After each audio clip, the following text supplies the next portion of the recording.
انا اول ما سافرت انجلترا الكلام ده كانت سنه 99 ورجعت في 2001 2002 قعدت 3 سنين كنت بعمل الزماله.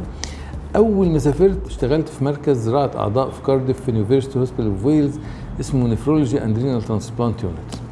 وكنت قبل ما اسافر كان لسه ما فيش قانون زراعه الاعضاء في مصر، وكان في ديبيت كامل وجامد وفظيع ما بين هل يجوز زراعه الاعضاء ولا ما يجوز زراعه الاعضاء، هل ينفع زراعه الاعضاء ولا من الناحيه القانونيه ولا من الناحيه التشريعيه، حلال ولا حرام ولا من ديبيت جامد قوي.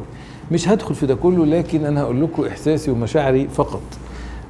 اول حاله زراعه كلى حضرتها كانت اول مره اشوفها.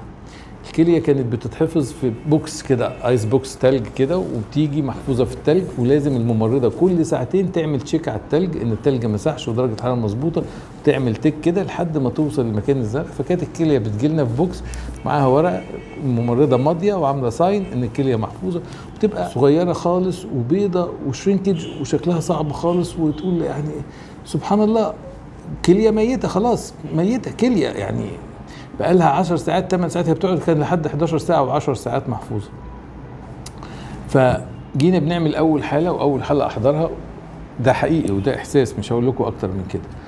بعد ما بيحصل ايه، بتتحضر العيان وبيتعمل مكان للكليه، وبعد كده بتطلع عيان الحرقوفي والوريد الحرقوفي، وبعد كده بنوصل الاول الوريد الحرقوفي، وبعد كده نوصل الشريان الحرقوفي، وكل ده واحنا ايه مفيش دم واصل للكليه، حاطين كلامبات قافلين. مجرد ما بندي كلامب او نشيل الكلامبات سبحان الله لقيت الكليه دي ابتدت البيضه الصغيره دي ابتدت تنفش تكبر تكبر وتحمر، وبعدين ابتدى اليوريتر اللي هو الحالب ينقط دريبنج كده، نقط بول.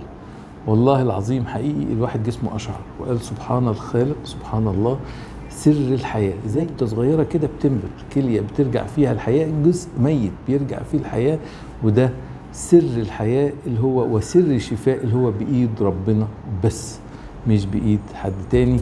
ونكمل حلقاتنا إن شاء الله، وكل سنة وانتم طيبين.